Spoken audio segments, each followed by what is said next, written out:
I recommend a work group be established to develop a resource tracking SOP to ensure accurate resource tracking throughout an event that provides for operational accountability as well as fiscal tracking.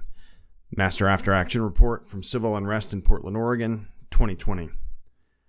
Quote, leadership from UPD, UCISD PD, UCSO, and TX DPS demonstrated no urgency for establishing a command and control structure. Critical incident review, active shooter at Robb Elementary School in May 2022.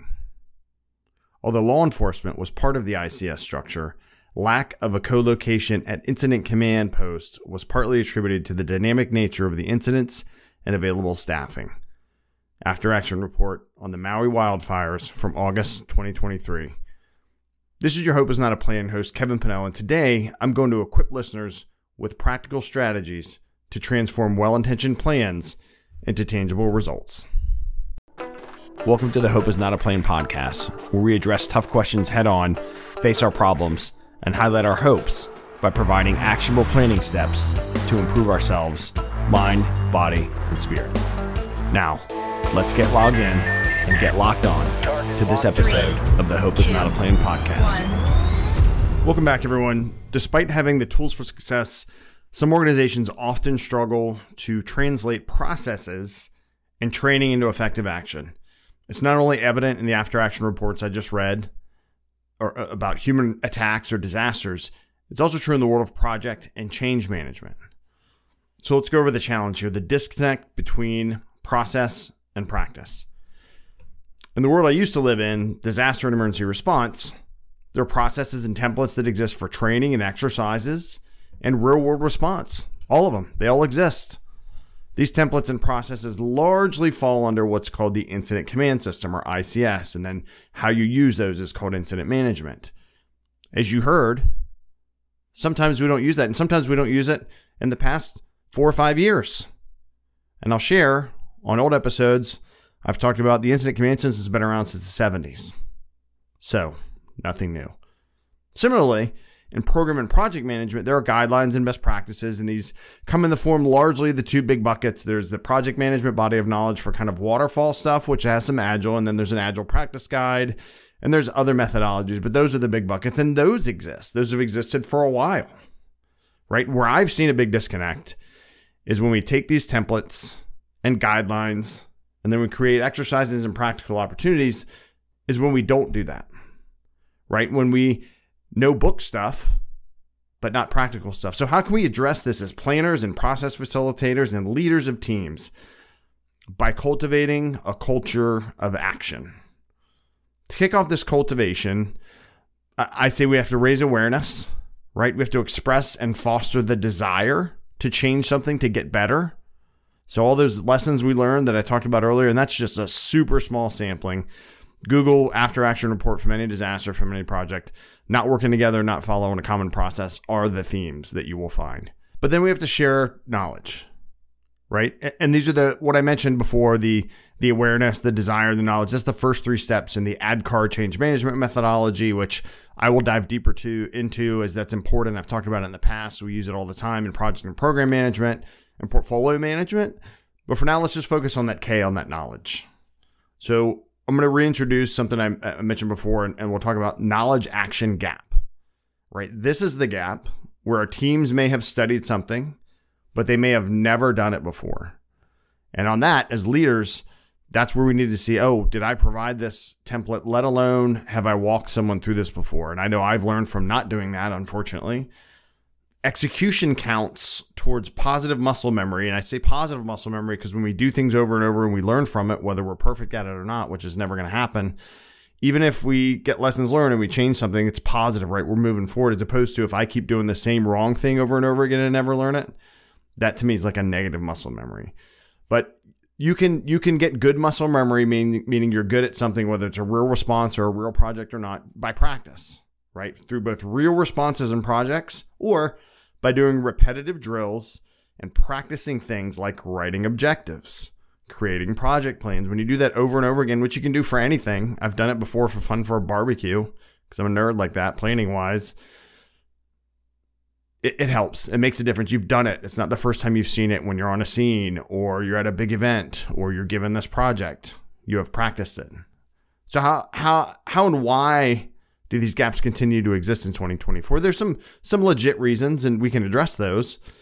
There are competing priorities, right? Different people want different things at all levels of organizations, whether it's the public sector, private sector, healthcare, technology, construction, whatever. And there is pressure. Someone's screaming loud and they're of a high position.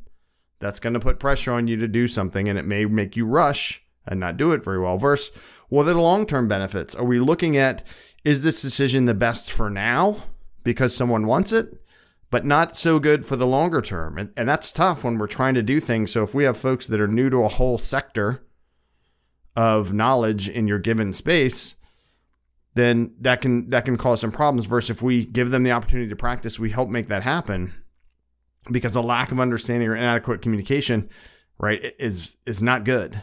And that is often, as you've talked about, when you don't co-locate a command center, you're not talking to each other well, period. Doesn't matter if you have radios and cell phones and landlines and satellites. It does not matter. Face-to-face, an emergency is awesome if you can do it. For planned event, for sure. For projects, a lot of people are working remote, but on camera, huge benefit. That should be a requirement for everybody across the board. Resistance to change. This one is the hardest one, because we can reprioritize lists. We can make sure that people are on camera, or at least, inspire that or give us the technology to do it. But we can't change people without putting some work into it. And some people, as much as they think they want to change ahead of time, when it comes time to actually change, they don't. And they don't do it. And they get worried about, how are we going to do this? Well, build it into your plan. Practice it. It's not that big of a deal. Now, let's cultivate a culture of action. So as people together in this Hope is Not a Plan podcast, that we want to use hope to ignite, right? We want to take action to transform. It is on us to create this environment where adherence to process, prioritizing training, and actively practicing skills become the norm. Now, I've said before, relationships over process. But if you don't have process anyway, you're going to need to build relationships just to even get to that point. So how do we do this? Here's 3 things that are helpful, and there's others, but these are ones that I'm calling out now. Process optimization, right? Clear communication and employee understanding of the process. So here is the process we use. We are going to use this all the time, and we're going to do this whether it's a planned event or an incident. So that's for the public safety, emergency management folks, or for projects. Here's the template we use for these kinds of projects, right? And that sets the foundation. Now within that, there's different methods for monitoring and, encouraging adherence. Like I can check in on your documentation or walk around when, we're on scene or at an event. And it's positive, right? In fact, sometimes you have to get trained before you can work in a position, which makes sense. I think it's great. And you have to be observed to do it. That's fantastic. For me, I'm largely remote, so I can look online, look at project plans, look at status reports, right? And give some feedback. Now, you also, when you start to know the basic process, the good outline is make the process fit the team and the situation, right? Don't shoehorn the team into the static process. So this one could be a little tricky, but get a process, work that process, then make the process work for you. So process optimization, that's the first step for this culture of action that we're going to build. The second is you have to make time for training, right? Cops don't get enough time for training.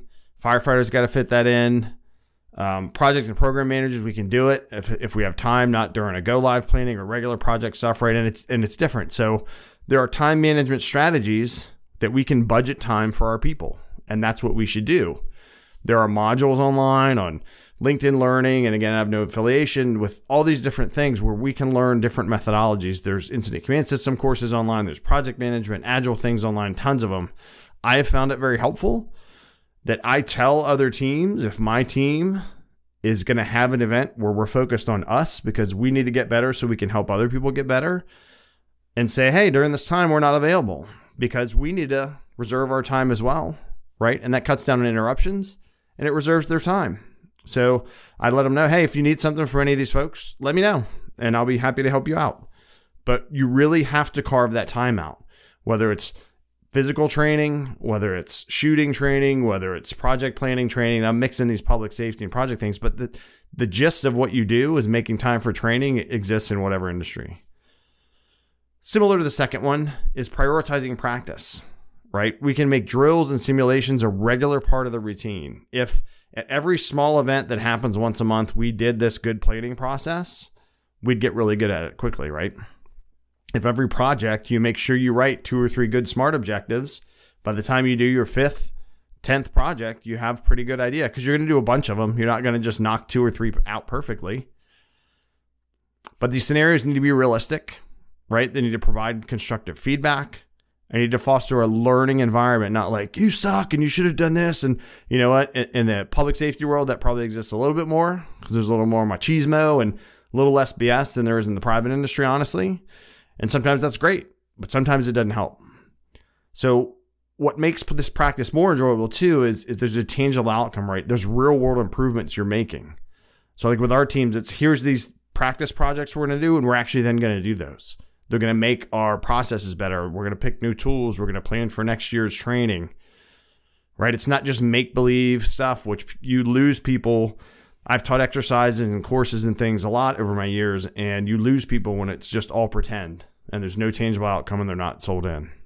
And that makes sense. I mean, it's not great. So creating this culture of action, right? Process optimization, making time for training, prioritizing practice, and particularly to get this, knowledge and skills gap.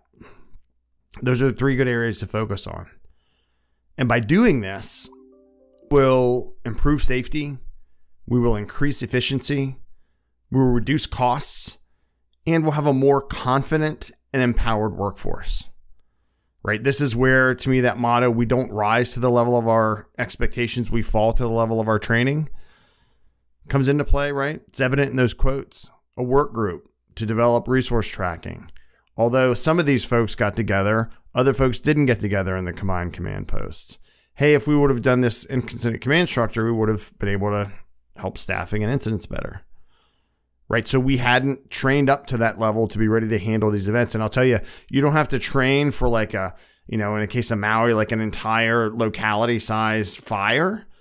Just train in little ones and do it over and over again. And then you can scale it. These are scalable skills. I've seen my teammates do it. And if you can do something well at a small thing, and then you can think, oh, well, I would do more of this or that, or I would expand to this.